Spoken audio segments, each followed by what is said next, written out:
Fala galera, tudo bem com vocês? Meu nome é Lucas, este é o podcast Jovem Cristão, sejam todos muito bem-vindos.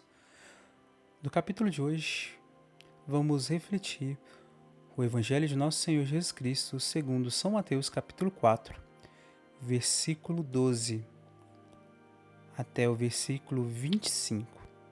Proclamação do Evangelho de Nosso Senhor Jesus Cristo segundo São Mateus. Glória a vós, Senhor. Quando, pois, Jesus ouviu que João fora preso, retirou-se para a Galiléia.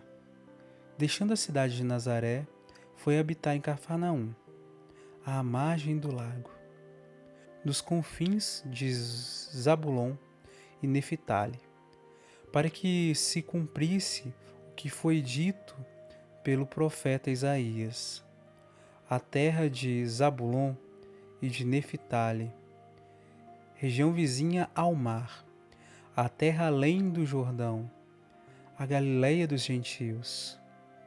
Este povo que jazia nas trevas viu resplandecer uma grande luz, e surgiu uma aurora para os que jaziam na região da sombria da morte.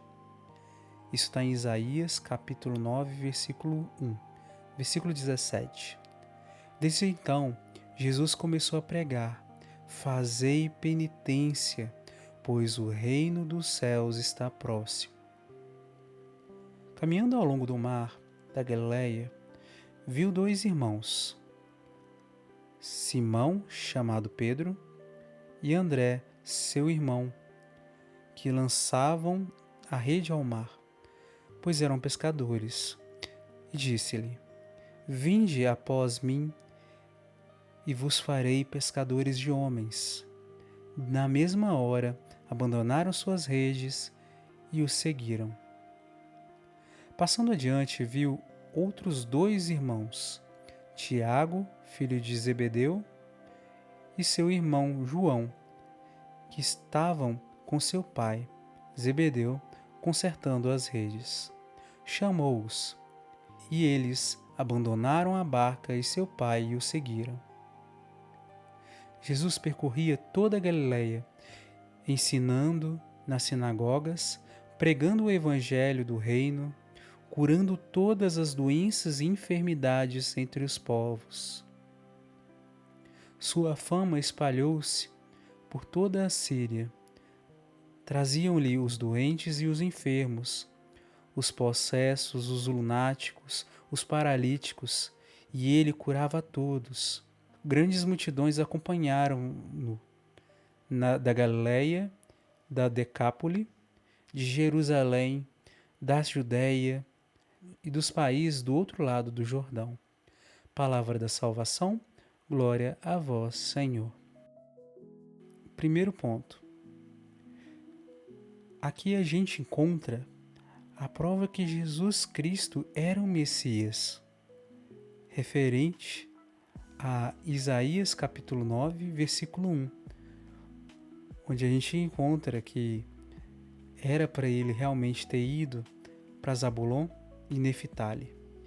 E outro ponto é que a primeira coisa que a gente escuta de Jesus aqui como ensinamento ao povo é fazer penitência, pois o reino dos céus está próximo. O que seria essa penitência? Seria abandonar o mal, lutar para não pecar, lutar para não cair, se esforçar pelo reino, lutar para cumprir os mandamentos, fazer penitência de tanto pecar. E isso me faz recordar daquilo que Nossa Senhora de Fátima disse, na aparição aos 3 pastorinhos: fazei penitência de tanto pecar. O que seria fazer penitência de tanto pecar? É fazer sacrifício, seja até mesmo da oração, do jejum, ou fazer obras que sejam contrárias àquilo que seria o pecado nosso. Por exemplo, se a gente quer muito poder, se a gente queria muitas coisas para a gente acumular muita riqueza, que a gente lute para doar parte dos nossos bens para as pessoas que precisam. Abrir mão. Se a gente acaba cedendo muito, por exemplo, à preguiça, que a gente se esforce para fazer coisas mesmo quando a preguiça está batendo na gente. E aí, seguindo, a gente parte para o versículo 18, em que Jesus começou a chamar os discípulos. Chamou Simão e André, depois chamou Tiago e João. Uma coisa interessante é que aqui só fala dos pescadores. E aí me recordo desse versículo 19 que diz assim: Vinde após mim e vos farei pescadores de homens. Jesus nos chama a pescarmos pessoas para Ele, a trazermos pessoas para Deus. E como que a gente faz isso? Pelo nosso testemunho de vida. Como a gente vai testemunhar a nossa vida? Botando em prática aquilo que Jesus nos ensina. Se a gente for uma pessoa amorosa, as pessoas vão ver a gente sendo amoroso. E a gente vai falar de Deus para elas. Eu me recordo também de uma história de São Francisco de Assis, que a gente já chegou a comentar no podcast, em que São Francisco ele chamou um outro irmão, frade, para ir pregar na rua. E falou assim, vamos pregar. E aí saíram. Simplesmente Francisco levou o irmão a dar algumas voltas na praça e depois voltarem. E aí que tem um detalhe. O irmão ficou meio intrigado e perguntou: Uai, mas Francisco, eu estou usando até mineirês, perdão pela expressão uai. Mas Francisco, o senhor não disse que a gente ia pregar? E ele falou: Sim, a gente pregou. Porque as pessoas vendo a gente viam Jesus Cristo. E aí daí que vem aquela frase, né? Ide pregar evangelho, se necessário use palavras. Então nosso testemunho de vida pode servir como rede lançada para trazer pessoas para junto de Deus. Mas ela só não basta. A gente precisa ser munido pela palavra de Deus. Ouvir Jesus Cristo. Munido pela oração. Rezar bastante. Fazer penitência para que a gente possa superar todas as tentações, superar nossas fraquezas, as nossas vaidades junto com Deus. E falar, anunciar aquilo que Deus deu para nós. Testemunhar as maravilhas que Deus realizou nas nossas vidas. Assim a gente vai lançar essas redes. E é claro que tem outras maneiras, mas isso a gente deixa para a gente conversar sobre em outros episódios. Mas aí depois, continuando, do versículo 23 ao 25, começou a mostrar como Jesus agia. Jesus, ele não negava a ninguém. Tanto que aqui está dizendo aqui, né? Que ele saiu pregando o reino, curando todas as doenças e enfermidades do povo. E aí as pessoas traziam mais doentes, mais enfermos, pessoas possessas, lunáticos e paralíticos. E aí diz, e ele curava a todos. Isso está no versículo 24. Ou seja, ele não negava ninguém. E aí eu lembro de um outro ponto.